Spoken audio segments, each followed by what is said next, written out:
responsibility to share information and to empower and support others. So I am really grateful for this opportunity. And so re-entering the physical learning environment, a post-pandemic perspective.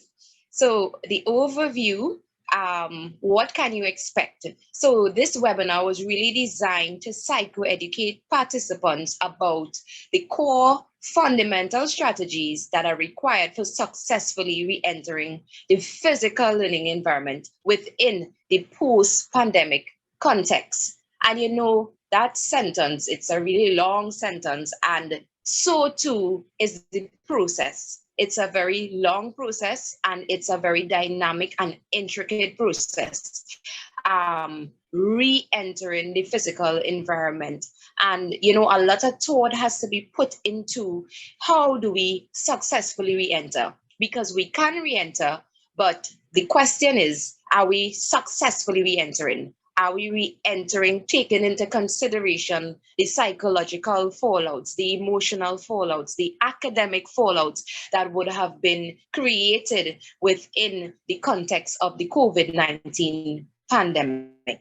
Next slide, please, thanks. So we are going to have that type of discussion. And as I've been informed, some of you would have already entered the physical environment. So you now have the experience of what it was like to transition from the virtual, digitalized, technology-driven educational learning system that was created in response to the COVID-19 pandemic, and now having to readjust. Now, a lot of times we're saying re-entering, but are we really re-entering something, somewhere, or something that we've done before?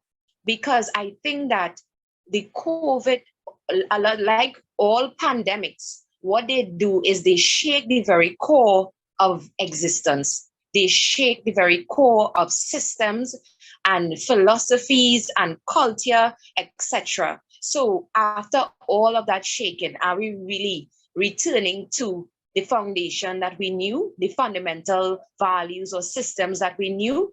Or is it that we are returning to something that's familiar? Or is it that we are re-entering something that we once knew, the concept of it, with a different framework? Is it really re-entering what we knew before? Those are some questions that we have to consider as we think about re-entering, and not just as parents and as teachers as well too. But I want you to think about what this means for children. Re-entering, it's a process. Next slide, thank you. And so our objectives would be to discuss the overall impact of COVID-19 on educational systems or learning systems. Also to explore and address concerns regarding re-entering the physical learning environment. 3, to describe expectant challenges associated with adjustments. And 4, to present a snapshot of the post-pandemic learning environment. 5, to provide a model for successfully re-entering the physical learning environment. Next slide, please. And so I have this icebreaker, and you can use the chat and let me know, respond. Do you know your new normal lingo? We're familiar with the new normal. That term was thrown around. It's become almost cliche now. It's the new normal. But do you know your new normal lingo? And so I have some statements here. And when I read them out, I want you all to tell me what word it represents. Yeah, give me the words for it. So the first one I have here, a substance used to stimulate the production of antibodies and provide immunity against one or several diseases. What's that? Are you familiar? Do you know your new normal lingo? Does anybody know what that is?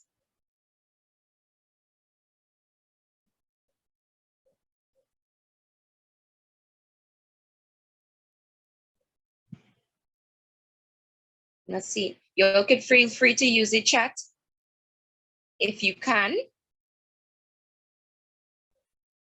I'll just reread it one more time. If I have no responses, I'll just go on, right?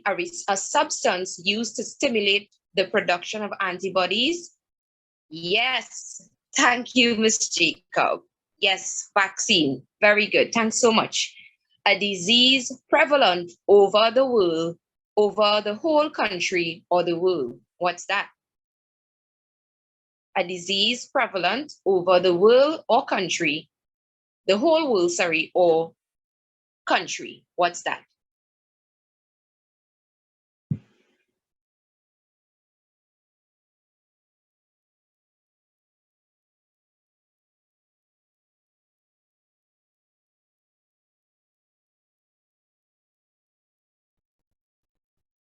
Anybody want to take a go? Don't all rush.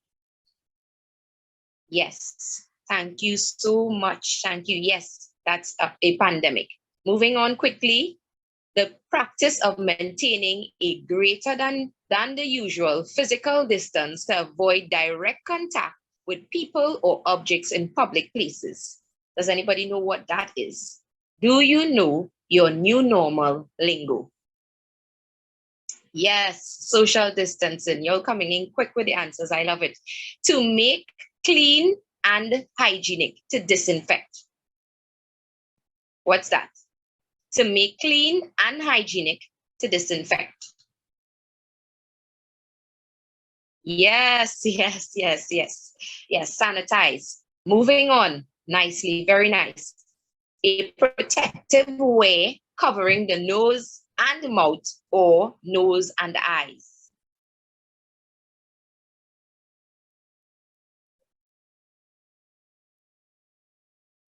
Yes, face mask. Nice. Clothing and equipment that is worn or used in order to provide protection against hazardous substances or environments. And that's our last one. Clothing and equipment that is worn. Yes. Yes, thank you so much.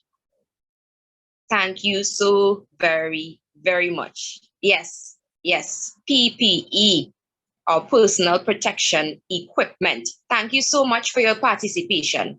And so now let's move on. And you know, that icebreaker, of course, yes, to break the ice, but also it kind of informally introduces the topic as well too. Because what happened is that COVID-19, it had a jargon, it had a culture, it introduced a culture, it introduced a way of thinking of its own. It transformed our lives and it transformed the learning system. So even though, you know, it was a fun exercise, immediately when we were doing that, I'm sure that you were reminded of experiences using face mask or experiences hearing about the introduction of vaccines and the different trials, etc. And the word pandemic, what that means now. It's not just something that was far off, but it's something that we've lived through and are continuing to live in the aftermath of it. So let's look at how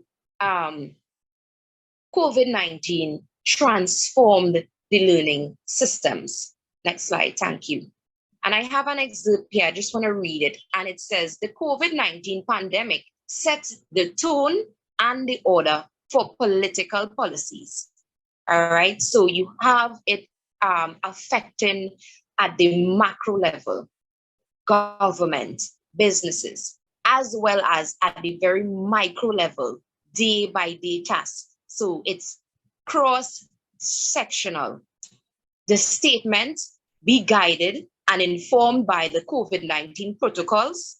I'm sure we heard that so many times. It became a global mantra.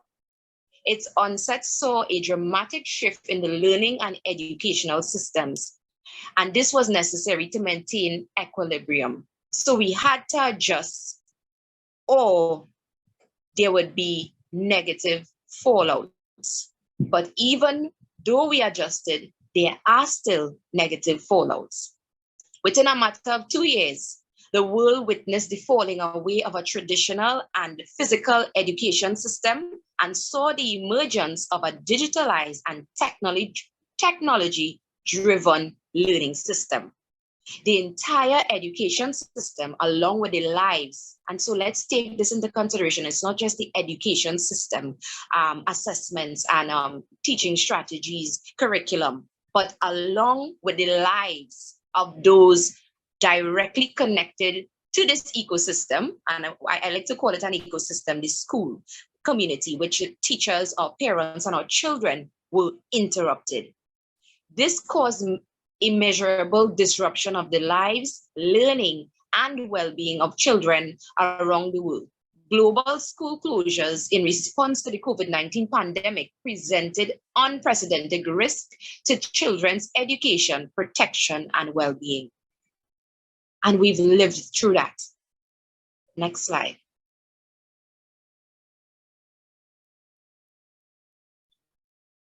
And so I wanted to, part of this evening's discussion is to really do that comparative analysis. And you all have lived through it. The traditional learning system versus the e-learning system. In the traditional learning system, you have teachers are the sources of authority, main sources. The e-learning system, what we saw, there was a lot of collaboration and shared authority. As a matter of fact, I heard a lot of parents saying, but I am a teacher, I'm now a teacher, you know. So we saw that shift of that shared responsibility of educating the child. I mean, it was always that way, but parents had to become more directly involved in the actual lessons and homework, etc., and supervision. Because parents initially, they didn't have to supervise children while they were in school, but that all changed. Program is determined by external criteria, example, exams. And now what we saw is a shift. The program was learner-centered and self-paced. Knowledge is absorbed, this is under the traditional, through lectures and textbooks. What we saw during the pandemic was mobile-friendly interfaces for on-the-go learning. Traditional, we saw skills are taught discretely and are viewed as goals. E-learning, we saw transparent goal setting. Assessments under the traditional is norm reference, external and graded. And for the e-learning, you saw it was measured with quizzes and completion certificates. Under the traditional learning system, there was an evident separation between community and school. And I think that this area here posed a really a major challenge for not just children, but persons working from home. Because in some cases, your living room became your office space, but it also remained your living room. So you had, where does work and school end? Where's the separation? And for a child, where does home begin and where does school end? Because you're telling me that I'm in school, but this is my bedroom, right? So that inability, or there was so much confinement in terms of the merging, everything merged. And we know that it's difficult in terms of we are holistic beings. And so it's healthy for us to be able to separate and identify. And while some of us, we would say, there were a lot of benefits, and there were, to, being able to work from home and learn from home, I think eventually it begins to take a toll on you psychologically. So under the e-learning system, you saw a systematic learning of the child's educational ecosystem. So home was school, school was home, home was play. So you had that difference there. Success is competitively based and derived from recall and memory. Of course, again, there was a major shift here in terms of exams and studying. Success largely dependent on self-directed measures, self-paced, and there was a lot of room for individualization. Next slide.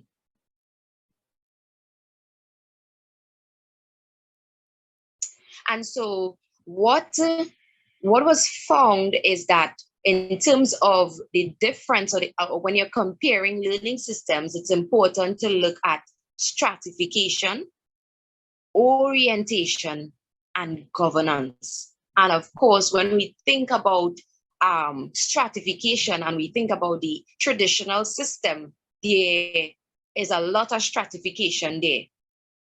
You know, you have principal, you have teacher, you have administrator, you have the entire team. But with the e-learning system, again, it was just teacher interacting with children, and it saw a relaxing of that stratification system.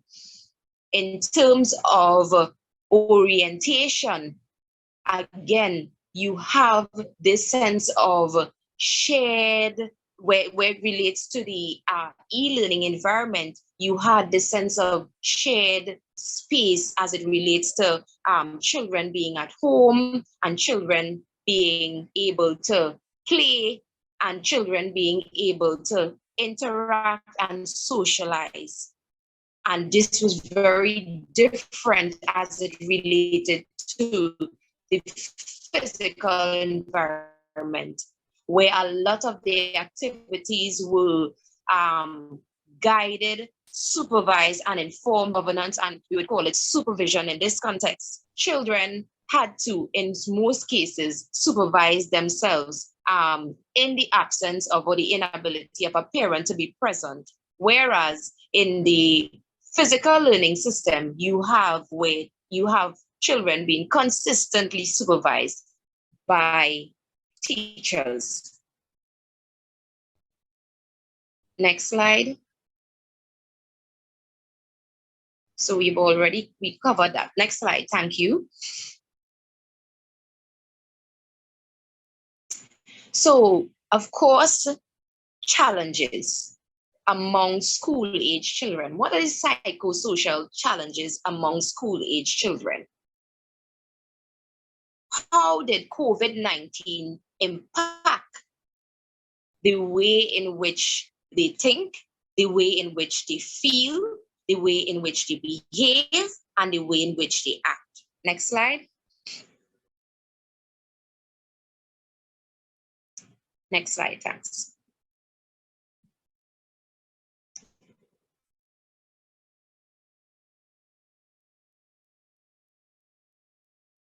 Yes, thank you. Expectant challenges. So I have here some findings, and it said that the COVID-19 pandemic declared by the World Health Organization has generated an unprecedented impact on the education sector, affecting nearly 1.5 billion students worldwide and more than 37 million in Mexico.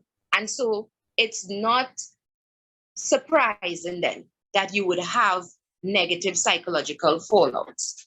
It is expected because we have reshuffled and we have restructured the lives of children. And therefore, this would definitely bring about it, not just negative impacts in terms of academic or learning, but in terms of their psychology as well as their socialization. So it's saying here that we expect children to exhibit some worries and concern about returning to school and about the potential exposure to COVID-19, with the changes in the school setting and resuming social contact with their peers. Change, even for adults, it can be difficult, especially when children and families already had to adjust to previous shifts for the past year. And I want you to take that into consideration. So we've asked them to adjust to what we've called the new normal. And now we're asking them to make another major life adjustment. Next slide. So what are these expectant challenges? And one of the first one that came out that pops up, recurs in the research, is the preoccupied behavior with the internet. as if they weren't already preoccupied with it before the pandemic. And so now what happened is that the pandemic, it provided an environment that was conducive to become dependent on digital devices. And initially, before the pandemic, for the most part, we know that they would use their devices for socialization and recreational purposes. But now we've introduced the element of academic. So their lives, it took place, encapsulated a lot of their time spent on this device. So it's not, again, it's an obvious fallout that there was a preoccupation with the internet. And I dare say internet addiction. So excessive feelings of excitement when going online to avoid problems, escaping the real world and stepping into the virtual world, finding comfort there, finding recreation there. Internet obsession, losing track and importance of time. We know the impact of social media, right? Research and neurocognition reveals that digital learning can produce structural changes in the cortex affecting the gray and white matters. That's a finding that was done, and it's here by UNICEF. So it's saying that it affected attention, intelligence, memory processing, consolidation of long-term memory, and memory retrieval. And it's affected in the young brain, right? That's important to note. And it, of course, all of these things that I called out before, attention, intelligence, all of these are linked to learning. Another impact or challenge, children are predisposed to a variety of psychological issues among young children due to the new normal guidelines of e-learning. And so what was found is that there was a lot of anxiety-related behavior which could hinder the learning process as well. Next slide. We also saw what social retardation, inept limitations as it relates to being able to socialize. So children were denied social contact due to the lockdown. And of course, what this would have fostered or perpetuated was poor socialization skills and social isolation. Now, for an introverted person, this may have been a haven. But for somebody who is extroverted, it would have been imprisonment.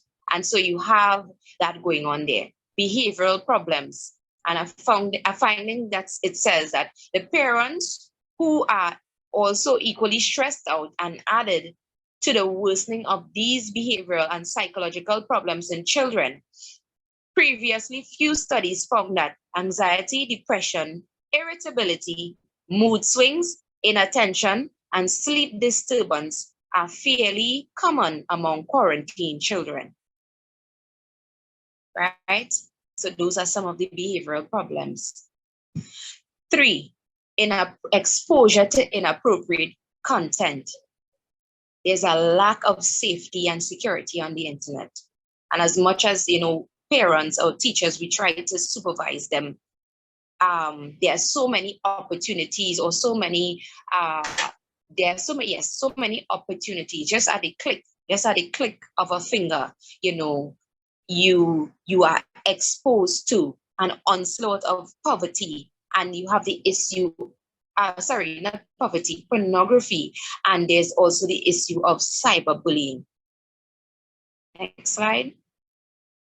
So some of the needs, and the thing about it is that the needs that now exist, there are some new areas, but of course, the needs are also very common. They always existed, but a lot more has to be done because of the impact of the COVID-19 pandemic. So it says here, to reach their full potential, children need the 5 interrelated and indivisible components of nurturing care: good health, adequate nutrition, safety and security, responsive caring, and opportunities for learning. And so, as we see here, again, there's this holistic approach to the needs of children. It's not just about learning, but we want to focus on the holistic wellness of the child. Next slide. So concerns of parents and educators. Will there be another outbreak? Will I become ill? Are my current skill sets enough? Am I supportive enough? Do I continue or do I start anew? Will I reach or fail my children? And these are some of our concerns. Next slide. And so as an assurance to our parents, we say, one, you have to become master planners. Master planners. I think eventuality has become the order of the day. A daily and predictable routine. Regular time schedules. Number two, networking. Connect with other parents. Liaise with teachers. 3, model social learning. Children learn and they practice what they see. So if you want them to be calm, you model that behavior. Be calm and be reassuring. Assume that type of posture. Adopts a self-care culture. 4, intentional check-ins. We must engender emotions, and where we take time to allow them to feel and to express and to feel heard and to be able to try to work through these emotions. Because children, they too are emotional beings. An assurance to our educators, undue positive regard. More than ever, we need to validate them and encourage them and support them. Networking as well. Disseminate information. If you see signs of challenges, early disclosure. Number 3, model again. You be calm, you engage in problem solving skills so that they can in turn copy and model you. Self-awareness is so important. You take care of yourself before you can take care of anybody else. And of course, know your limits. As a counselor, we are often reminded that we are not superheroes. All right. And as teachers, we are not superheroes. And I'm saying this within a particular context, right? Because I know, of course, that what we do is superhuman. I know that. But in terms of self-care, you have to pour in before you can pour out. And so now we're moving on to a learning crisis. So I have a question mark here. Is it a learning crisis? Is our learning system in crisis? Is it that we are in a critical time? And so let's see what the research is saying. And it says that the pandemic has exacerbated this learning crisis, and children in almost every country have fallen behind in their learning. Without urgent action, millions of students will have fallen so far behind. And it's not just behind, not just far behind. It's so far behind in their learning that they will be left behind. That's a scary thought. It is not enough simply to reopen schools. We need a global effort to tackle the learning crisis head on. So what should be our goal? We should create an educational system where every child has equal access to a quality education. Every child, equal access, quality education. Next slide. And so I want to look right at home in terms of the learning crisis. And this is what I saw. SEA scores plunge. And I'll just read through just a few of points from the statistics that were found by the ministry or presented by the Ministry of Education. And it says here that the government to spend 10 million on SEA remedial classes for 9,000 students who scored below 50%. More than 52.6% of the pupils who wrote this year's exams were placed in secondary schools, scored under 50%. Of the 19,079 children or people who wrote the exam, 27.8%, which is 5,305, they scored below a percentage, 30% or below. In 2020, this percentage stood at 11. So 2 years later, we see 28. So it's almost triple. In 2021, it was at 17. All right. I'll read the last point. The percentage of people scoring above 50% were 37.06%.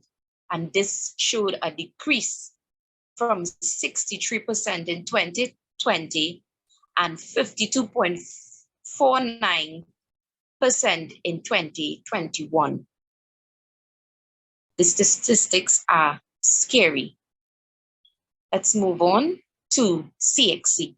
And I'm looking at these because these are the exams that we use to, that can be used rather to help us gauge how well our children are performing, or it's what is used.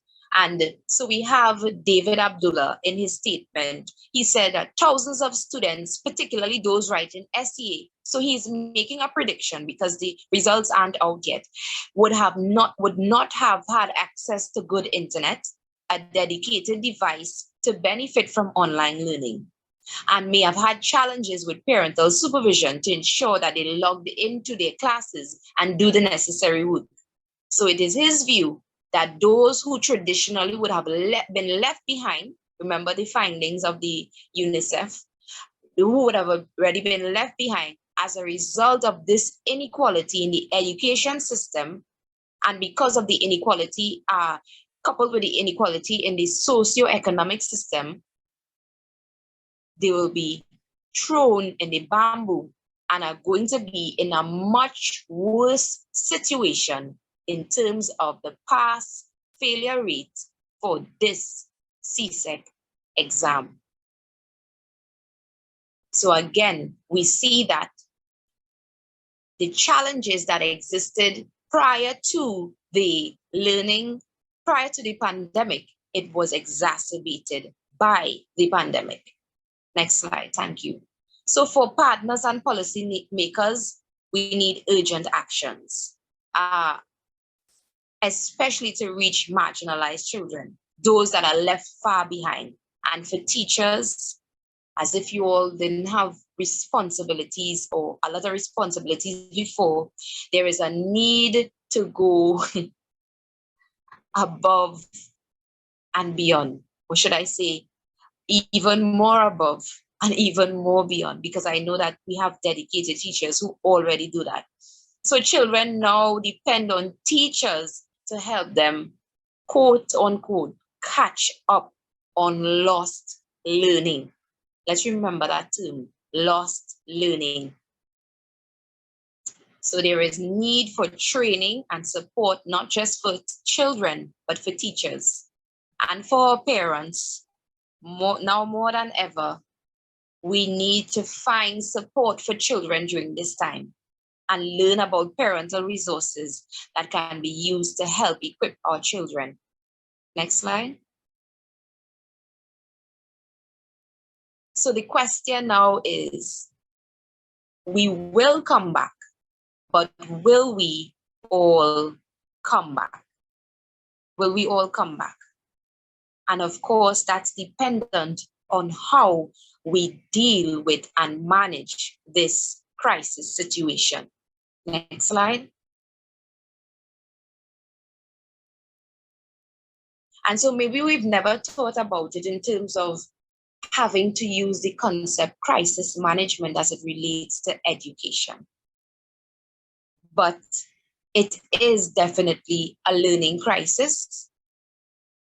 And there is a need for critical systematic adjustment to be able to remedy and to mitigate and to empower and support. And that, in essence, is crisis management as it relates to the academic and learning environment. So a crisis management plan should outline detailed and clear instructions on how you would react to the crisis.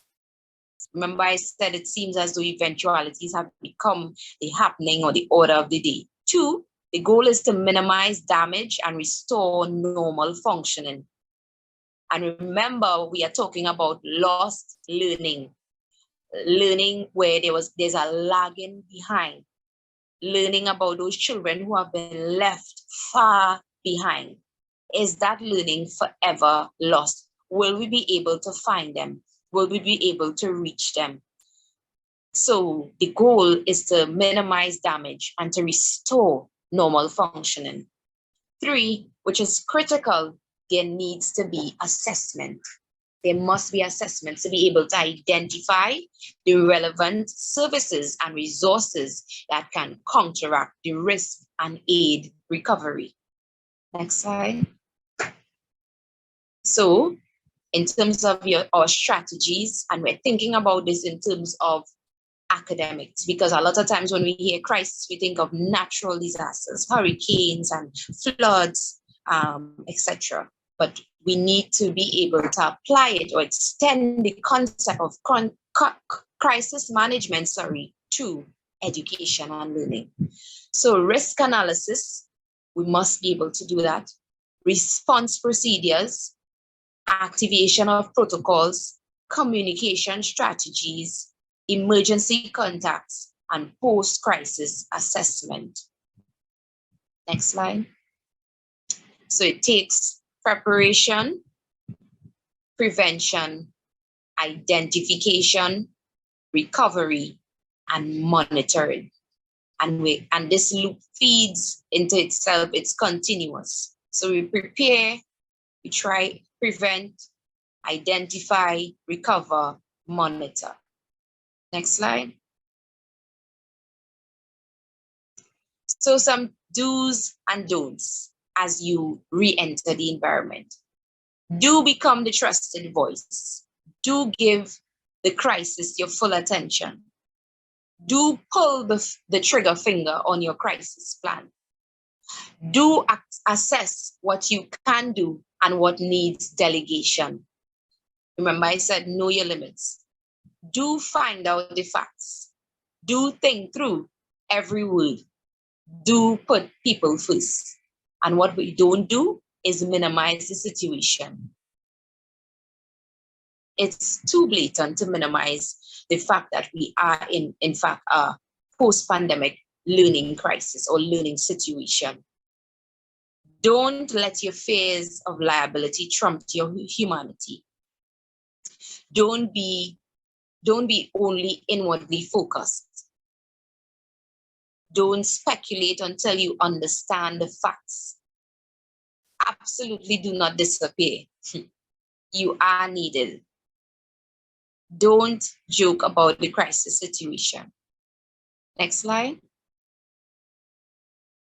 And so I have a reflective activity that I want us to engage in as we focus on re-entering the physical learning environment.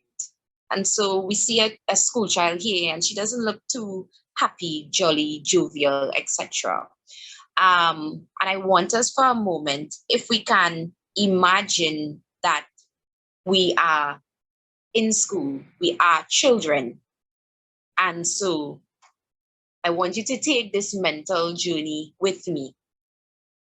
And so you have now become accustomed. So you are between the ages of 5 to 12 years old. You can choose an age. And so you've now become accustomed to learning within the digital world. You've now become accustomed, you've learned your password, you know how to log out, you know how to raise your hand using the tablet. You know how to submit your assignments using the email or WhatsApp. You know how to type in your responses. This is now, it's your norm. And it's a part of your lived experience. You now associate it's time for school with going online. That's what you know and accept school to be. And then one day, suddenly, all of this just changes. And so now you see mommy and daddy buying new school books, uniform, etc., school shoes. And you feel excited because it's new stuff. However, there are other thoughts and there are other feelings that course through your little brain and body. Because I'm not accustomed to wearing uniform, and I'm not accustomed to having to put on a book bag. And so suddenly I hear mommy say, today is the first day of school, returning to school. Can you, as a child, what would be some of the thoughts and what would be some of the emotions? And so I did this exercise just to really allow us to recognize, as the findings in the research says, it's not just about preparing them physically for returning to school. They must be prepared mentally and psychologically for school. Physical preparation is only part of the process. Next slide.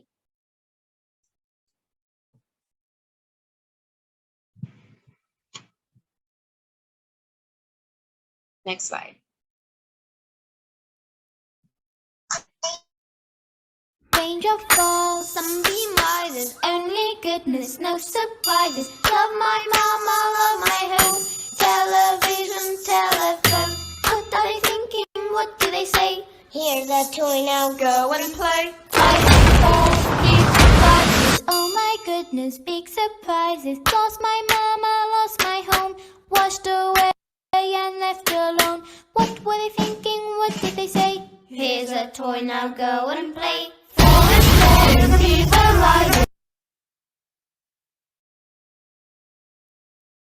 Harvest falling, house is falling, anger rising. Oh my goodness, so surprising. Tell me, mama, when I'm gone, when I have children of my own. What do I tell them? What do I say?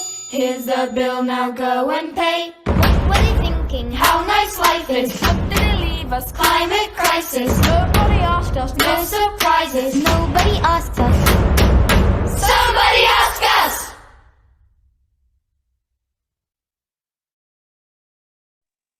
All right. So that was definitely an eye-opener when I saw that. And it really tells us that we have to ask them. We have to incorporate the voices of children when we think about it. And so when we reflect on the video, they were basically saying that, crisis came, crisis went, there was a loss, but we have this way of thinking that children, we just need to give them or provide instructions and ask them to follow. And sometimes we forget or neglect that they are emotional beings and they have thoughts of their own, etc. So that video, I know they were shouting, but really somebody asked them, we need to incorporate their voices. We need to incorporate, because all of what we're doing, we say, how can we really be creating interventions and strategies for children without taking into account what children have to say? And so, some of us may have taken it humorously, in terms of when the child was saying, here's a toy, now go and play. That seems like a universal solution. Here's a toy, go and play. But children are so much more than, they have voices, they have thoughts, they have feelings, they need to process them, they need to speak about them. And so we need to take into account their experiences. So the process of re-entering. And so I started off by saying, is it that we are re-entering, or is it that we are entering a second time in a new environment or in a new way? Or is it a second entrance, or a repeated entry? So it's not just a one-off activity or standalone, but rather it must be part of a systematic, interrelated set of events that can be identified among a tripartite relationship that exists amongst learning, support, and adjustment. Adjustments not only by children, but by parents as well as teachers. So it's not just physical preparation, as we saw with the reflective exercise, preparing them for getting their physical needs met. There's their books, their book list, we cover it, their uniforms. It's about preparing them psychologically as well. And of course, ensuring that we prepare the learning system and processes that would allow to, as we say, be able to provide quality education for all of our children. Next slide. So there's a simple 5-key model for re-entry. And as I'll keep saying, it's a process. It's re-entering is a process. Some persons may adjust faster than some others, but the goal is to be able to reach all of our children. And so we have here healthy thinking patterns, positive relationships. These must be these are 5 of the core pillars in terms of re-entering, where our focus must be. Positive social engagement, meaningful work trajectories, effective coping strategies. Next slide. Next slide. And so the way forward is one that is integrative. It's holistic. It has to be holistic. And it has to be modified. Many thoughtful school leaders are putting holistic staff and student well-being ahead of academic performance. And we may think, but a school is an academic institution. It's a learning environment. Why are we not prioritizing academic performance? Even while they are looking to establish more comprehensive or formalized systems of support rather than operating moment by moment and day to day. During a time of crisis, staff often feel reassured by leaders who are informed, caring, and decisive. And so we see the goal here, right? School personnel, they want clarity around roles and expectations, to be involved in making crucial decisions, and to have autonomy and flexibility to plan and adapt protocols to meet their needs. So the way forward, again, it must include an integrative, hybrid approach based on multiple sources, making invaluable contributions to the learning, adjustment, and support regarding reintegration. Again, the way forward, it includes an integrative hybrid approach based on multiple sources. So I call it the educational ecosystem. Parents, teachers, children.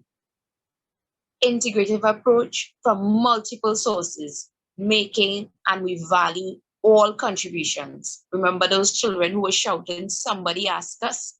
Yes, let's ask them as well too. To the learning, adjustment, and support regarding reintegration. Next slide.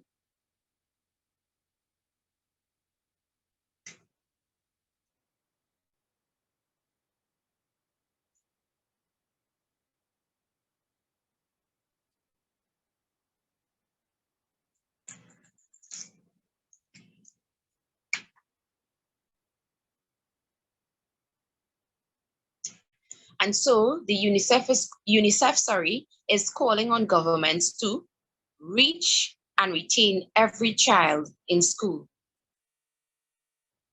And this is powerful, and we must pay attention to this, to reach and retain every child in school. So the question is, how do we reach them? That's the first question. Where are they? And in terms of learning, remember we spoke about lost learning. How much learning has been lost? How do we measure? How do we begin to conceptualize? And of course, how do we retain? How do we renew their confidence in learning? How do we rejuvenate or rejuvenate, and how do we restore them to ensure that, they don't drop out? Or even if they don't physically drop out, that they don't psychologically drop out. How do we do that? So the UNICEF is also calling to assess learning levels. I think that this is so critical in terms of re-entering, to assess the learning levels, because of the fact that, remember, we spoke about the learning crisis. And in light of that, there were challenges with learning already existed. Disparities already existed. And so now the crisis further exacerbated that. So that gap, that divide is widened, is worsened, and I don't want to say irreparable. And so it's important that we must assess where they are, so that we can then continue to build, because the goal is to provide quality education for every child. Prioritize teaching the fundamentals. And this goes back to, the excerpt that was taken, that I read before, which says that a lot of schools, they are now focusing a lot more on the non-academic needs and development of children. Increase catch-up learning and progress beyond what was lost. And as I said before, I know much responsibilities. I know now more additional is being asked of us to go above and to go beyond.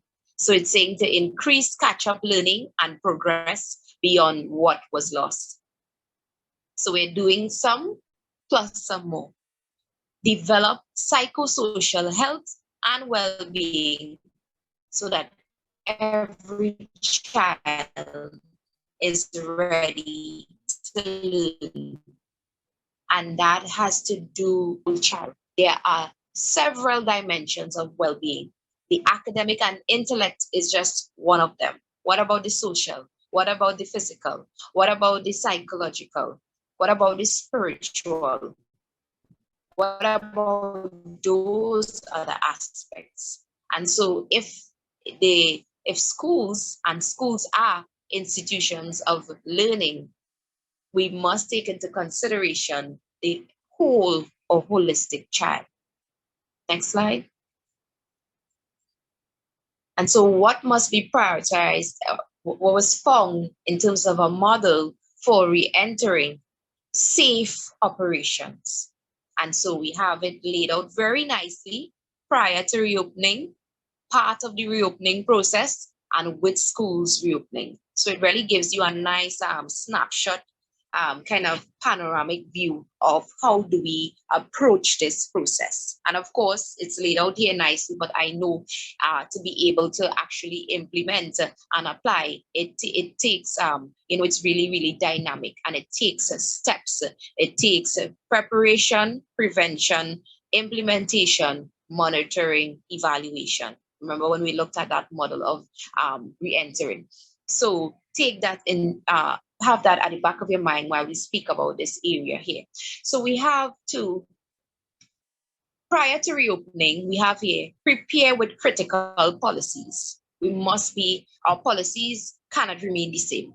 we must have different policies as it relates to learning. Procedures and financial plans needed to improve schooling with a focus. So this for you teachers, this means meetings and more meetings with a focus on safe operations, including strengthening remote learning practices. So even though we are reopening and we are moving away from the physical learning environment, we are not saying that we're done with the online or digital learning, right? It's saying actually rather to strengthen remote learning practices, right?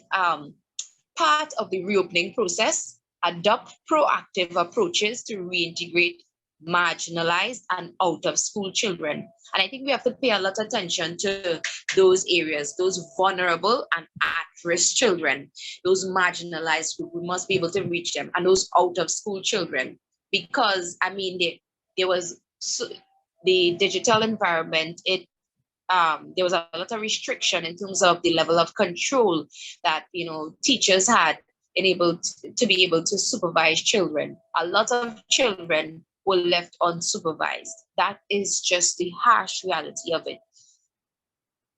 Invest in, of course, the basic amenities. There must be water, sanitization, and hygiene to mitigate risk, because we will not be blindsided and for a minute pretend that COVID-19, we are completely free of this virus. We still see what's going on in the media. It's still present, it's still looming around, and it can still affect us, right? Focus on remedial education to compensate for lost instructional time. Remedial education must be incorporated in the way forward. With schools reopened, actively monitor health indicators, expanding focus on well-being and protection. So there must be an expansion, right? Adapt remote education for blended teaching and learning education, including knowledge of infection transmission. So we now have to extend and expand and stretch ourselves to be able to be effective in a post-pandemic learning environment. Next slide.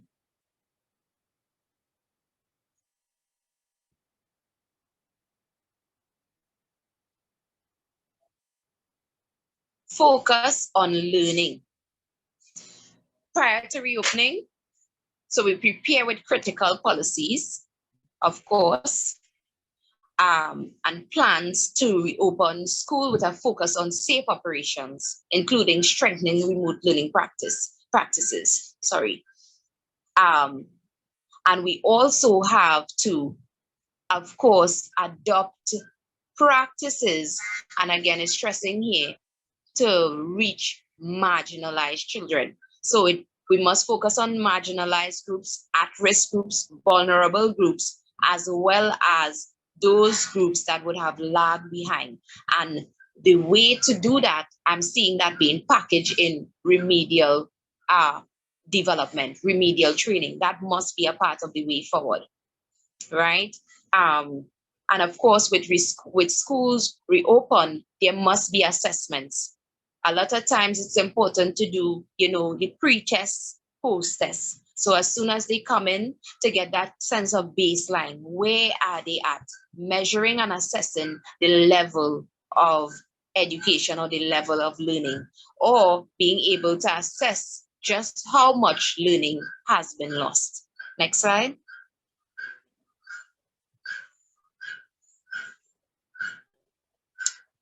All right. Again, focusing on well-being and protection. So this is really critical in terms of being able to re-enter the physical learning environment. So it's not just about academic, but we're seeing we're expanding our focus on protection and the security and the safety of our children. Next slide. And last but not least, reaching the marginalized group, reaching the most marginalized.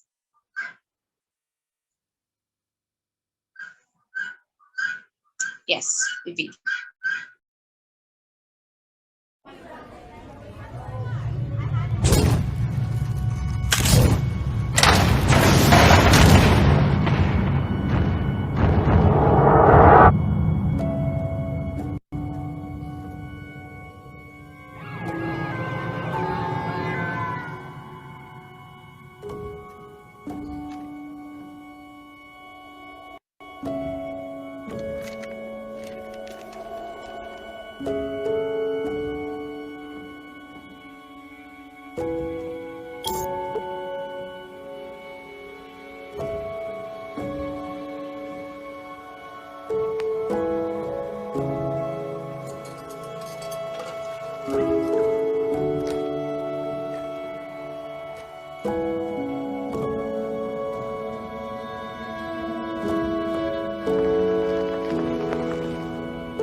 Right. So remember, as I was sharing before, it's so important to reimagine the way that we educate, reimagine the way that we approach teaching, the way that we approach providing education. Because even as I said before, is it that we are returning to, is it that we're returning to the physical environment, something that we were used to before, but, or it, because as I stated before, pandemics, they really reshuffle and reshape our thinking and structures and systems as well. So even though we're re-entering the physical environment, we must understand that the way in which that we did stuff or practice or function, it must be reimagined. So how do we reimagine education? Because as I said before, a lot of times, you know, in terms of the educational academic institutions, it's focused on academic performance. But the research is showing more and more that there must be a call for an adoption of a holistic approach and focusing on the different dimensions of well-being as we provide education. Because as we saw before, when we focus on re-entering the physical environment, remember when we looked at the expectant challenges, we saw behavioral problems. So you will, I'm asking a question now. What are the characteristics? What are the mental states of the emotional states of the children that you will be providing academic guidance for, academic support for? And it must be taken into consideration as educators. And for parents, we're asking what mental state, what emotional state are we sending our children off to learn? How are we sending them off to learn? Are they calm? Are they centered? Are they confident?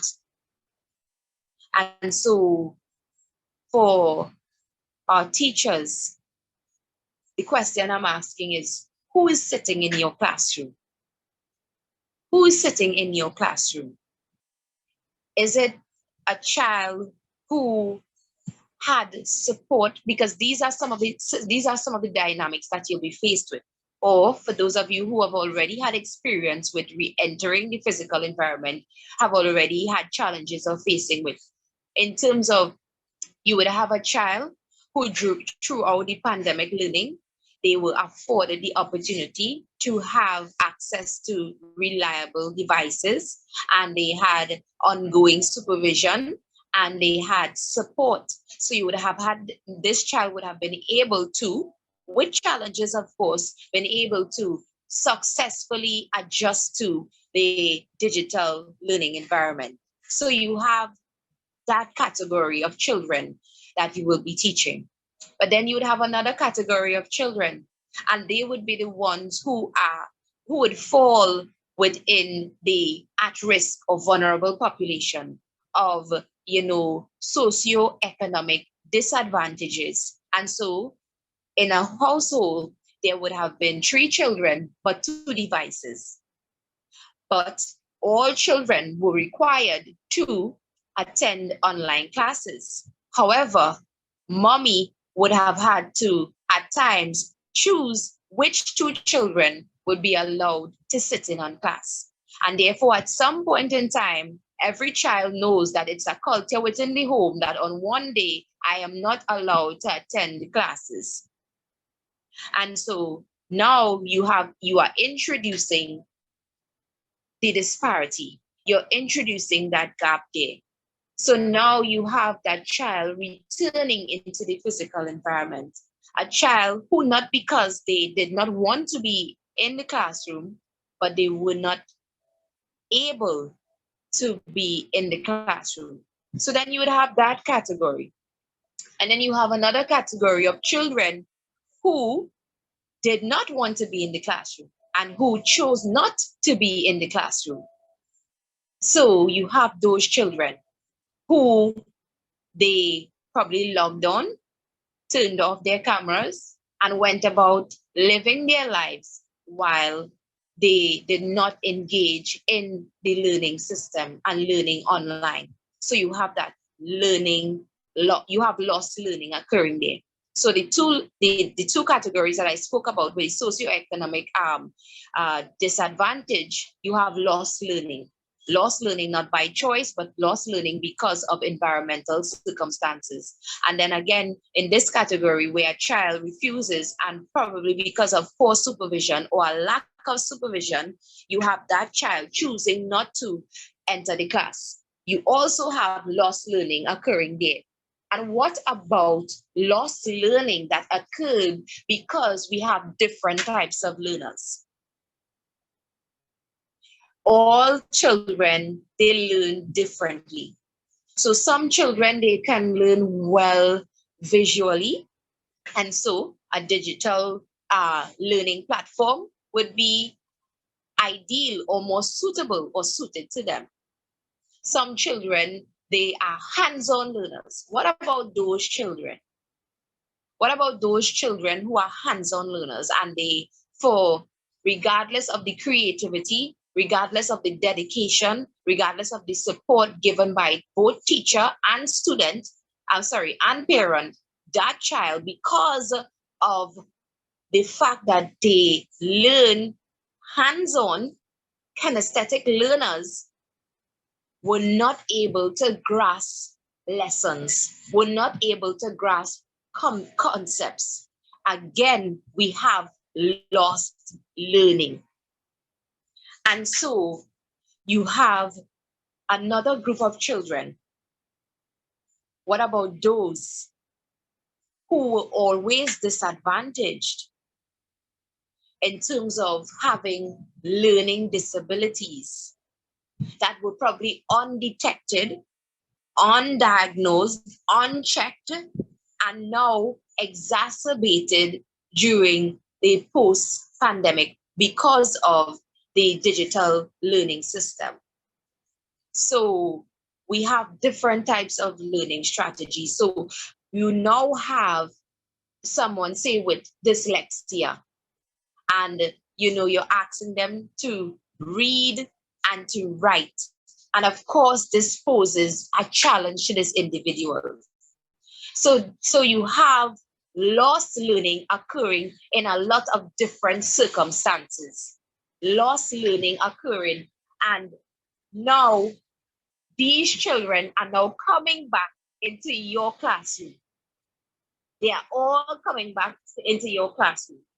And so now this is a rhetorical question. Are you all hearing me? I have some rain falling. Hearing me? So this is a rhetorical question. Can we now use one lesson plan? Can we use one lesson plan? Can we use a standardized best practice international approach to teach and reach these children? Remember when I was looking at the findings or the suggestions put forward by UNICEF, it was saying the first recommendation in terms of re-entering the physical environment was reaching the children, being able to reach them. So I just called out about 4 or 5 categories there, but I assure you there are so many more circumstances under which lost learning occurred and which continue to make the divide. Well, what I can say, the answer to the rhetorical question is, if we do go ahead with one learning plan or one lesson plan or strategy, what will happen, and this is not just a guess, but I can make this inference, I can say that the learning divide, the gap that existed, it would only widen. It would widen. And of course, what you would see then is another host of behavioral and psychological, in addition to the academic crisis, the worsening of it, you would then definitely see you would see an exacerbation of the divide. You would see the divide because the child who had the supportive parents, who had access to the device, and who was able to attend classes every day, they will have that support as well too. It will now be translated into the physical environment. And now the child who had a disadvantage with the socioeconomic disadvantage, this child too, their challenges would continue to exist as they sit in that classroom. And so the question that we are faced with is, how do we reach them? How do we reach them? Let us not assume that they are on the same level. Let's start here. Let us not assume that all children are on the same level. They are not on the same level. And the onus is now upon us as children, as parents and as teachers, to be able to find them and to reach them. And so it's important, if we look back again at those recommendations put forward by UNICEF, to assess. It's important to assess. We start off with doing some assessments. It's so important in terms of being able to reach them. Next slide. And so going along with the social, the holistic approach, the integrative approach, we must focus on social emotional learning, right? And so this can foster a safe, supportive, and equitable environment that grounds students. Our children need to feel grounded. They need to feel centered. And so again, we cannot just focus on the academic aspect of learning. And so I know that, as I said before, I understand. I am an educator myself. I am a parent myself. So I understand that, we already have so many responsibilities. But I'm also saying that there is support available. So I'm putting in a plug and I'm saying to call upon the multidisciplinary teams of guidance counselors. And again, I am a guidance counselor. So I'm saying call upon us. Call upon the multidisciplinary team. Call upon the social workers. Call upon the behavioral specialists. Call upon them. Partner with them, right? So that you have a shared responsibility. A shared responsibility to reach the children holistically. It can also create the conditions for students to be able to access academic learning when they're back in the physical classroom. So it's coming back to physical, it's coming back to education, academic learning. It's coming back. But academic learning has to be preceded by or complemented with social emotional learning, right? So some of the areas that we must focus on in terms of social emotional learning, educator resilience. Educator resilience must come first, right? So we check in on the children's social emotional learning and their well-being early and often. We're doing it early and we're doing it often. Build and strengthen social emotional learning efforts, or support, sorry. Every child deserves individualized support from a caring adult. So I know a lot of times, we just expect, we say, we're supposed to be professionals, but it's asking us to expand the characteristics that fall under our roles as teachers and fall under our roles as educators. This situation is asking us to do that. Help children heal and cope through trauma-responsive social emotional learning. Because another thing that a lot of what you will be seeing, and I'm saying this as a therapist or as a counselor, you'll be seeing a lot of trauma responses. You will be seeing a lot of trauma responses. And so basically you would have, hyperactivity. You would have a sense of alerted, persons being alert, that sensing of danger continuing. What about post-traumatic stress disorder? Yes, it does affect children as well too. So one of the symptoms of post-traumatic stress disorder is that persons remain in that state of alarm, even though we're telling them, you know what, it's now safe to go outside. But before, mommy, didn't you tell me that I can't go outside? Before, didn't you tell me that the school is not a safe place? Help me undo that in my mind. Help me undo that in my mind. Because that was consistently reinforced. You cannot go outside. You have to remain indoors. And so now, explain that to me, mommy, or explain that to me, miss. How is it that all of these strict restrictions have been removed? Now they have been removed from the physical environment or in terms of policies and procedures. But for me, my mind has been wired in that way. And so I now have to relearn.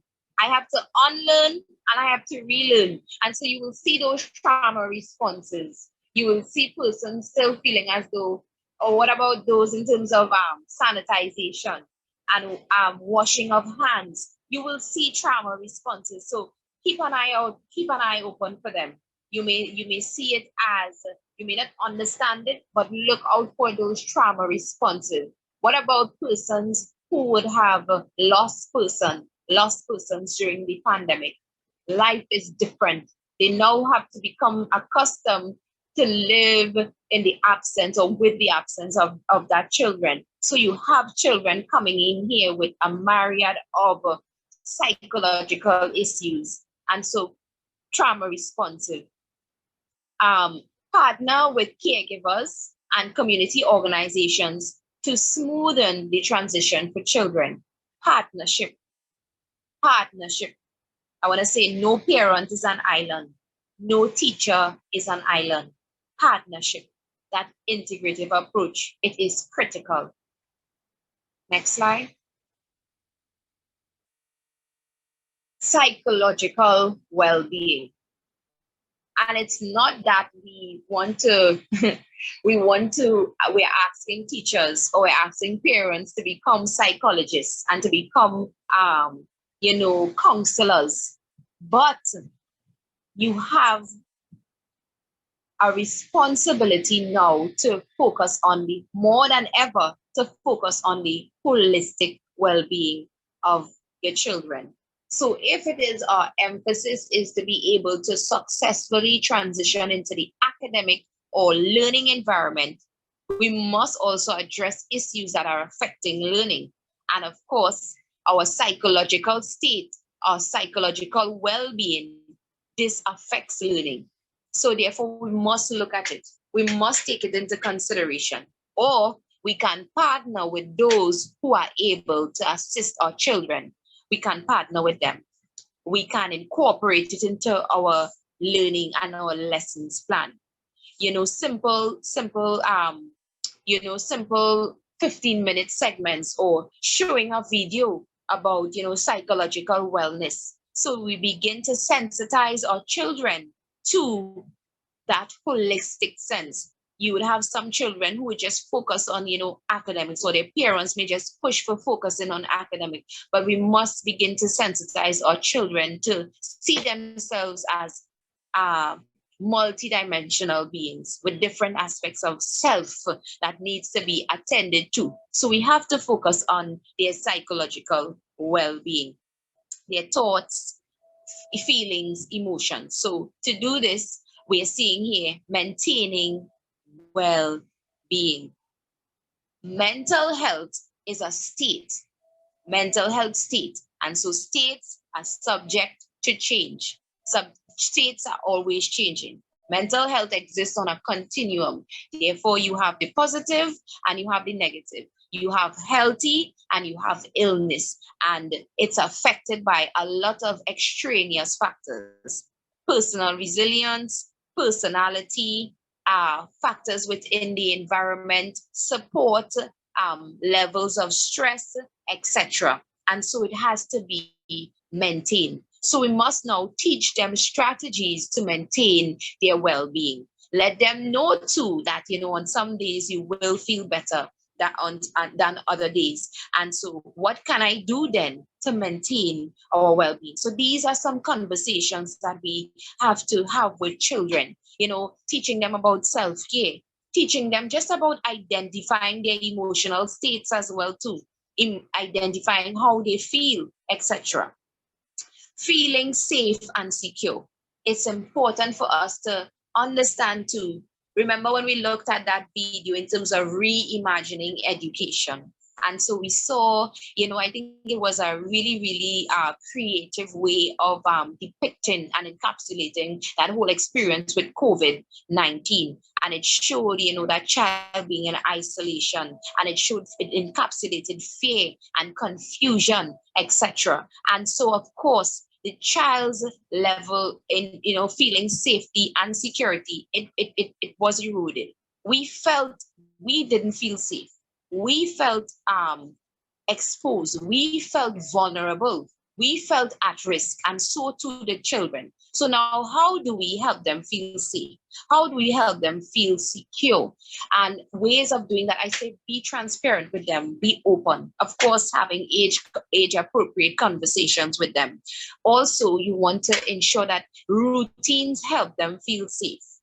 Because part of why children, there's that fear is because of the absence of routine, and even with adults too. And that's what leads to the social or moral panic throughout society. When you have when you had the outbreak of the pandemic in the initial stages, it interrupts the systems, it interrupts our normal, it interrupts our routines, and because of that, we don't feel safe and we don't feel secure.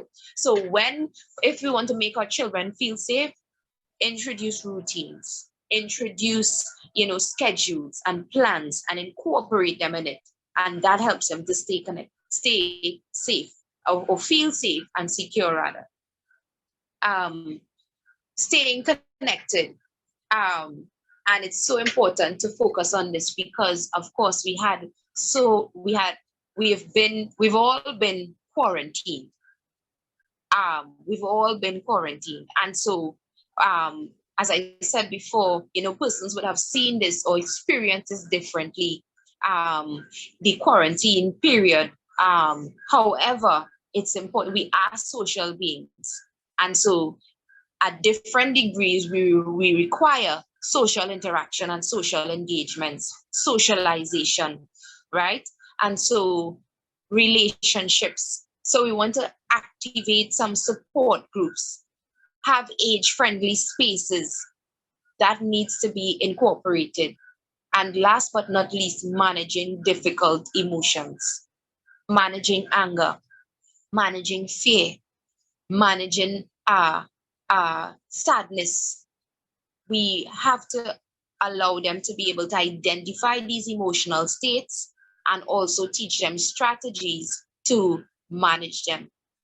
And again, as I say, it's not about asking teachers or asking parents to become psychologists or counselors, but you can partner. You can partner. What it's asking us is to, we know about role expansion, as adults, we would have, say, you have 5 roles. You're working and these are 5 roles, and management comes and they tell you, what, because of some policy changes or protocol changes, this now falls under your remit upon us. So because of the changes, because of the fallouts, because of the lost learning, because of the learning crisis, it's now asking us to expand what we do for our children. It calls upon us. It's almost like a civil responsibility, a humanistic duty, but it's also becoming expected of us professionally as well, to expand how we care and how we teach. It must be modified. And so I'm stressing on partnerships. So managing difficult emotions. We must help our children with managing difficult emotions. Next slide. So a progressive learning system, the way forward is a progressive learning system. And learners are active participants. These are some of the features. Problem solvers and planners. Teachers plan learning experiences that foster critical thinking. So it's not just about absorbing information. It's not just about presenting in such a way that they'll be able to recall the information, but we want to foster critical thinking. We want to foster problem solving. Those type of, we want to provoke thought in our children. Parents are recognized as providing support for the school program. Remember when we looked at the traditional learning system, there was a clear demarcation, a divide between, the authority within the school structure or the stratification. However, now we're asking more than ever, we've asked before, but we're asking now more than ever that, parents are recognized as providing, because there is this interdependency, this this symbiotic relationship that is shared between the school and the home. And this will forever stand to be true. So it's important more than ever that we continue to partner with our parents, right? So it's enforced or taught within the home, reinforced within the school, and vice versa. Community is an extension of the classroom. I like to call it in the educational ecosystem, it's an extension of the classroom. Learning is spiral with depth and breadth and goals. So we're changing the way that we view learning. It's not just about academics only, or gauging academic performance. Knowledge is constructed through play, direct experience, and social interaction. Again, we're not just focusing on how we did it before, traditionally, with lessons or through exams only. We have to change the way in which we do assessments, because children learn differently. Children, they in terms of they have different types of levels of intelligence as well too. So we're going to adjust the way in which we teach and adjust the way in which we assess as well too. That's important as we re-enter the physical environment, learning environment. Instructions is related to central questions and inquiry are often generated by children. And so there's a psychosocial activity, and it falls under the learning tree. And basically, what it does, parents can use it, teachers can use it, and children can use it. And so what it does is that it puts you in a place where it asks, what do I know? What skills do I need to know? How can it be implemented? And so what happens is that as a creative exercise, you write out these responses on the leaves of trees. So it can be stuck in the classroom. And so from those, you learn the skill banks, you get a skill inventory of your children, you get where they are at, and you also, it provides you with information, rich information on a needs analysis, because you're getting where they are at and you're getting where they want to be or where they need to go. And that could be used to inform learning plans and learning strategies. So it's been found to be very effective, and it's fun too. Of course, remember that video with the children shouting, somebody ask us. And so you're asking them, you're incorporating them, you're partnering with them. And so you then get to provide guidance and support that is informed by those that you are providing guidance and support for, right? So you have disciplines are integrated as children make connections. Skills are related, so we're teaching them life skills. Skills are related to content and are viewed as tools, right? So life skills, we want to teach them life skills. And before we focus on social, emotional learnings, not just the academic aspect of it. And I know that you all would have already been doing that, but it's just calling us to not initiate. In some instances, we would have some teachers would do it, and then you would have a conversation and this teacher would say, well, you know, sometimes I engage with, or they did it as a one-time activity.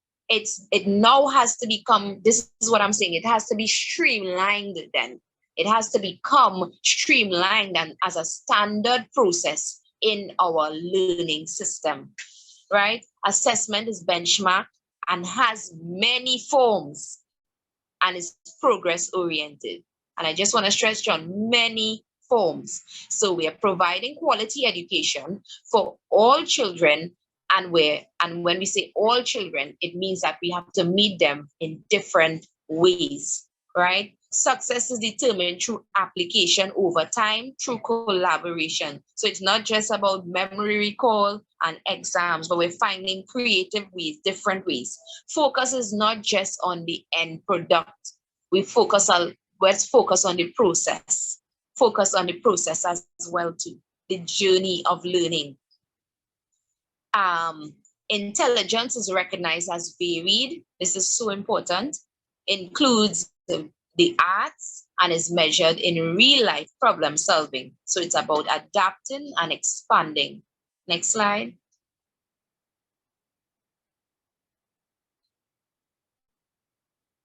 And I touched a little bit on the needs-based approach.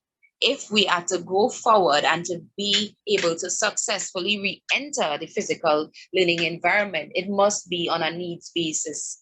Again, that needs analysis. Where are they at? And where do they need to be? And why is this so important? Because you, teachers and parents, you have to provide that supportive bridge create that bridge that takes them from where they are at to where they need to be. So it doesn't just end at doing those assessments, but it's then developing that bridge that will take them across. And so, of course, when we spoke about, levels of learning and learning loss, children are at different levels. So it's important to do that needs analysis to be able to reach them. And so it's saying here that a clear strategy for the reintegration of children who are outside of the school system, such as the creation or expansion of reentry schools, strengthening recovery, and learning acceleration programs.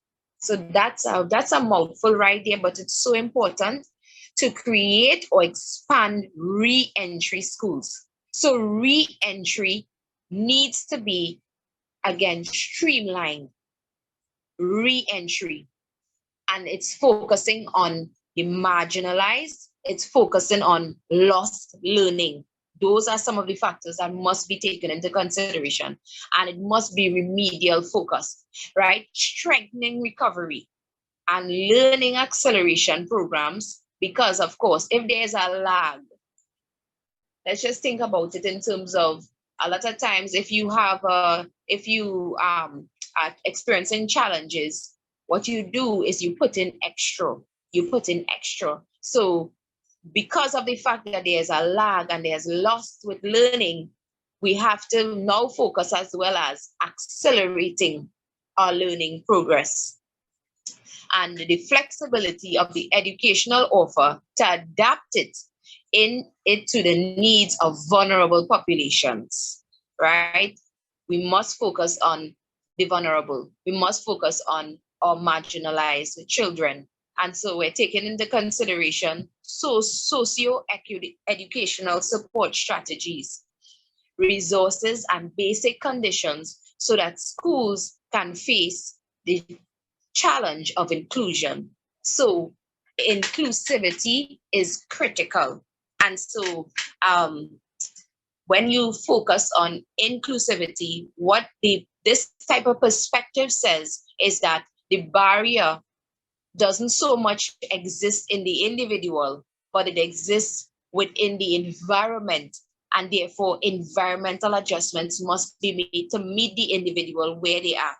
And in terms of meeting an individual where they are, it goes beyond equality. It goes to equity, meeting them where they are. Next slide. I spoke a little bit before on the assessments, but it's critical to talk about, assessments in terms of, again, early. I saw it before in one of these slides where it spoke about we're doing it early and we must do it often. So, we have assessments. We have assessments usually at the end of the term. Maybe now it will be important to have assessments at the beginning of the term to be able to, and I know this brings on stress on children and you would have exam anxiety, but we have to look at the long-term benefit and the long-term well-being of the children. And so, yes, they may be temporarily uncomfortable and shaken up or anxious, but we must be able to reach them. And in order to reach them, we have to know where they are at. And there's no other way to do that other than to provide assessments immediately after the re-entry. So that's so important. Upon the return to school, use information from summative assessments if available. So this is assuming that assessments may have been done by parents, etc. But to describe, or it can be done, to describe students' progress during COVID-19. So it's important to use the information that you have. How did children perform during COVID-19? That's a good place to start in terms of looking and gauging at what their needs could possibly be, right? So you would be able to identify, some of the gaps that already exist during that period, during the virtual learning period, and now where they are at in terms of the re-entering the physical environment. Any important academic or social decisions made by parents or teachers should be based on evidence from formative and summative assessments. All right. So there are two broad types of student assessments, and both are needed to inform instructional decisions. And this was during the home learning. And formative assessments that measure the attainment of short-term learning goals, and summative assessment that compares student achievement to benchmark of skills expected at the student's grade level. So it's important we can use these type of assessments to be able to find out or gauge where our students are at. Excuse me one.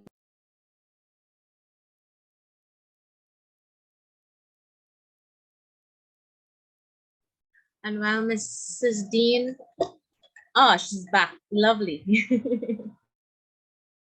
Sorry, you can go ahead. No, I was just going to remark on how thorough the presentation is, and I am really, this is something that so many teachers need to hear. Even those that would have been out in last term, they may have been just wrapping up the year, trying as best as they could to keep their heads above water, looking forward to that 8 weeks vacation, and not really putting in as much gusto in terms of analyzing this learning crisis. And it's so important. I feel as though this should be done again, for who weren't able to make it today, because I'm getting messages on my end, with the weather and all. Many people weren't able to make it. It's an extra presentation. So I'm gonna leave you to it to continue. Thank you so much. All right. So re-entering. Next slide. Thank you. A good way that we could help our children, and we're talking about incorporating them, asking them, including them. I'm just suggesting a school action plan, just having a school action plan. And it could possibly be for 2 objectives. It doesn't have to be, something that that they would feel like, oh gosh, this is another academic activity. But we want to get them excited about, learning and being able to plan. So, identifying some objectives. So school action plans, they are created to facilitate school improvement efforts, and it provides instructional support and is a comprehensive way to monitor progress. So for example, you identify the objective, right? So you identify an objective. So the objective would be, say we're talking primary school here, and it would be to complete, to read 1, 2, 3 of the, I'm just saying, Boy on Color series. I know we probably don't use that anymore, but yes. So the Boy on Color series. And then we have to identify a time frame to do that. So we allow them to identify a time. When would they want to accomplish this task? What do they need to accomplish this task? What role does mommy play in it? What role does my teacher play in it? So mommy's role or daddy's role is to help me, is to supervise. Or miss or my teacher's role is to ask me about the new words that I found and ask me and quiz me on them. That's her responsibility, right? The resources that they need, of course, would be the reading book and a small notebook to be able to write down their words or what they think about the story. So that's just an example of, the learning plan. The school action plan. But in terms of, if we want to make it more strategic, it can be used by teachers after recognizing where children are. So after we've reached them and we've recognized, okay, so this is their level. And this goes back to individualization. The school action plan, it can't be the same for everybody. So you take the initiative and you say, you know what, we're going to develop school action plans and everybody has the same objectives. Everybody has the same goals. No, it has to be based on individual needs. So therefore, we're going to have, it's a good way. You already have access to their grades or performance during the post-pandemic, during the pandemic period. So therefore, you could probably develop the objectives based on that along with the children. Let them know, I recognize that you're having some struggling with reading. And so these are some books that could take you there, and work with them and work with parents as well. And I'm sure parents would definitely be, eager to support when you do something like that. So that's just one way in which, you could help them re-enter and really it really does synthesize, somebody ask us, reimagining the way. So they feel as though, well, it's not that they are now both teacher and student of the process. It empowers them. So it's so important. There's just a simple way of doing that. And I think that it could be really, really instrumental in terms of that reaching the marginalized and reaching the vulnerable and reaching the at-risk. Every student will feel heard. Every student will feel seen because it's an individualized school action plan. And children, they like superheroes. So you're telling them action, you're telling them plan, and this is mine, developed for me, and I'm growing and I'm developing, and I have a say in this process. I could see this working. I can see it working. And what it does again, why this tool is so very effective, is that on that action plan, a lot of times you have teachers operating in silos. You have parents operating in silos. But it tells parents, this is your rule for this one objective. It tells the child, this is your rule for this one objective. It tells the teacher, this is your rule for this one objective. So identifying those rules and functions around, it creates this ecosystem around the child. And that is what children need. They need support from schools, they need support from the homes, and they need to be surrounded by that type of structure. So, and then remember the recommendations to partner with parents. That's a definite way. So we see partnering with, we see that happening as well too. So you have this partnership, you have this drive of empowerment, and it's individualized, and our children are learning, and our teachers are involved, and then possibly, and we can extend this beyond academic. So remember, so we're focusing also on psychological well-being.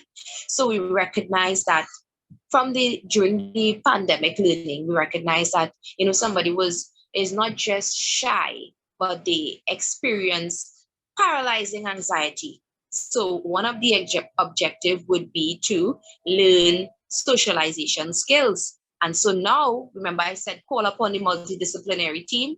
You have scheduled visit with guidance counselor. So now you have the guidance counselor on board, teaching them those social skills as well too. So you're getting that, again, you're creating that multidisciplinary team approach where everybody is involved, and you have everybody taking responsibility, and everybody being able, it's a shared decision, a shared conversation that surrounds the development and the education of our children and their well-being and their academic well-being. Next slide. Right, so we have monitoring and evaluation systems. So I know before, when we look at the crisis management, the last step, I believe it would have been monitoring.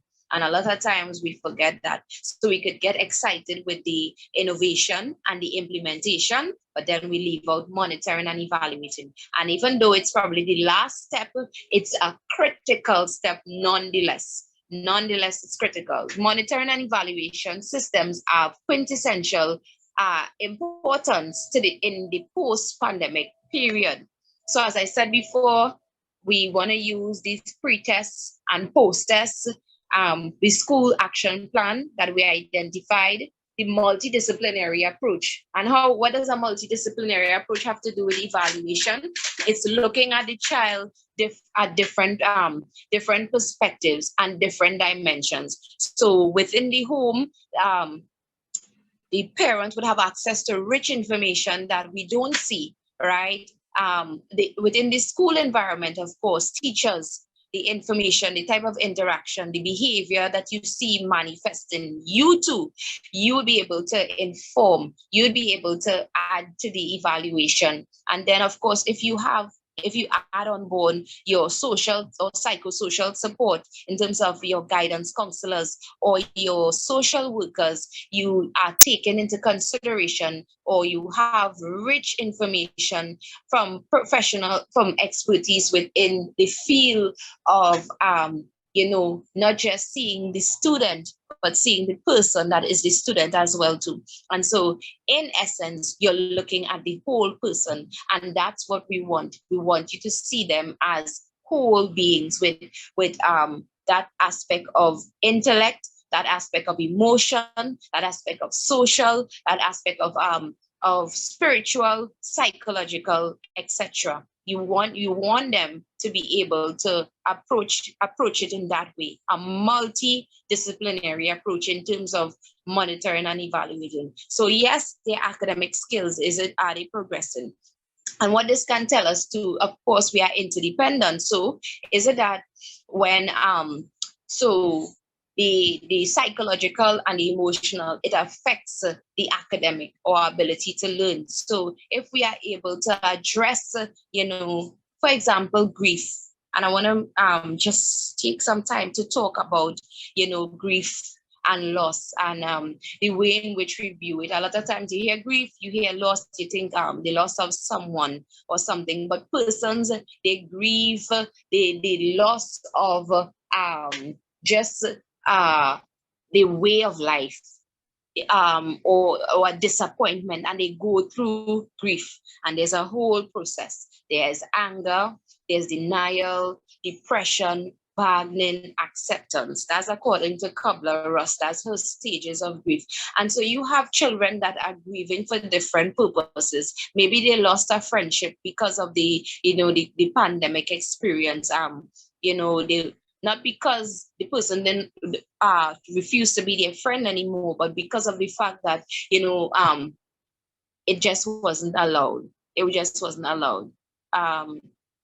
So we must take into consideration a multidisciplinary approach. And of course, evaluation, it must be ongoing. And, we say evaluation and, the traditional way is mainly academic, but we want to, I know that there would be adjustments, but we want to focus now on ongoing evaluation, different ways, reaching children and understanding that children are different and that we have to adjust the way in which we try to reach them. Next slide. And last but not least, I want to talk about continuous professional development. And so I want to applaud, our teachers and our parents who are here, this evening, having this type of, attending this type of training, or this type of being on this platform, to be able to be exposed to this type of information, because it speaks to continuous development. We must continue to learn, expand our reservoir of knowledge, our skill sets, etc. And as we have seen, COVID-19 taught us that change is the only constant.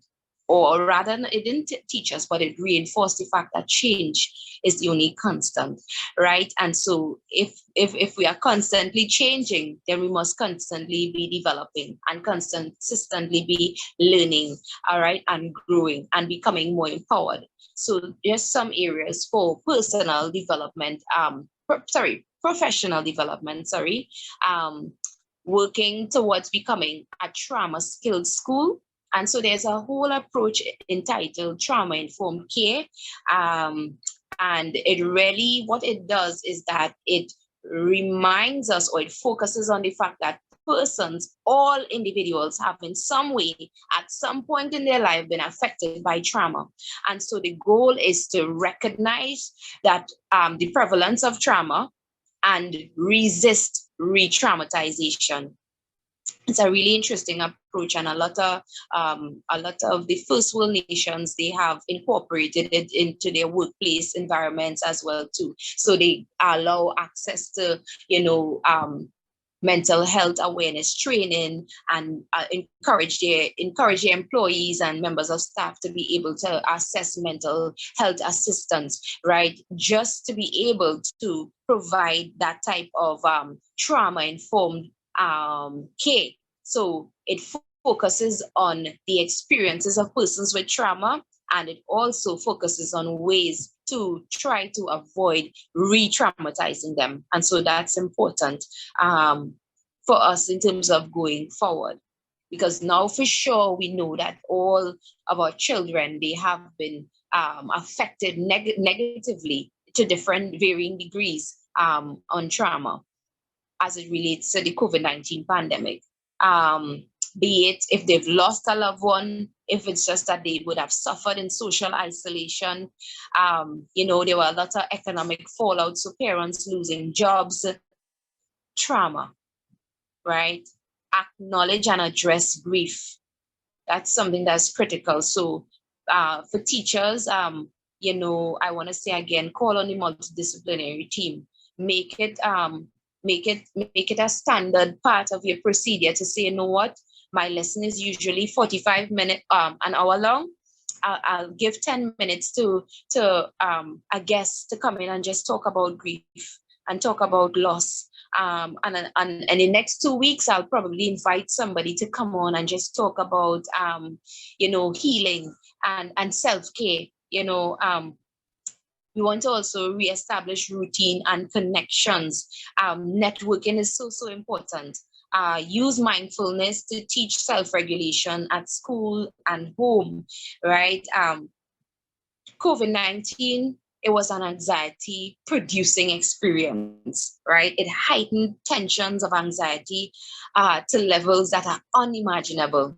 And so we were mindful of everything, but we want to practice mindfulness, which encourages us to just pay attention to the here and to the now, and to not worry, just to detach momentarily, and then to refocus, and then to re-enter, and to be able to continue with our day or with our task.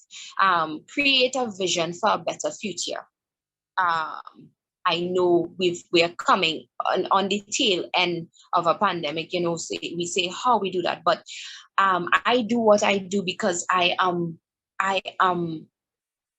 in awe of the tenacity and the resilience that is the human spirit. So I believe that whatever comes our way, we have whatever it takes, the strengths, and we have it in us to be able to recover, to rejuvenate, to replenish, and to restore. But we must be reached, right? So it's important, and it's possible to create a vision for a better future, because we are resilient persons, and sometimes we need support, and that's okay. And sometimes we need empowerment, and that's okay as well too. But we have it inside of us to be great and to be resilient. And so last but not least, we're remedial training. Remedial training is important in terms of, re-entering the environment. So after we've reached them, after we've done the needs assessment, identified the gaps, we do remedial training based on those needs. So you may have a group of students who in terms of the mathematics, they were able to, cope well, and they are at a level in average in terms of being able to function with the standard of work that they have to now. But then you would have those that have lost learning. And so you'd have to, for those you identify, and of course, be mindful of the labels, that we attach to, these trainings and these programs. Let them view it as empowerment. So we could name it, mathematics empowerment class, or mathematics empowerment series, or, mathematical acceleration, so that we always appeal to their sense of worth and validation. And so I just want to say once again, I know that the pandemic, it shuffled, it reshuffled, and it caused us and forced us to rethink and to reshape and to change the way that we did things. And now that it's leaving, it's asking us again to transform and to change and to modify. But again, I say, I believe and I do what I do because I believe in the resilience and the tenacity as the human spirit. And I know that we have whatever it takes. And with research and with determination and with training and with our skills, I believe that we could successfully re-enter the physical environment by reaching our children, doing needs assessment, by expanding our roles in terms of teaching and educating, and as parents as well too. Let's become advocates. Let's empower our children. There are solutions, there are support systems, and we can successfully re-enter if we view it systematically and if we monitor, if we evaluate, if we see assessment as something that is streamlined, and if we adjust the way in which we educate. So I just want to say again, thank you so much for this opportunity. I do hope that you were empowered and enlightened.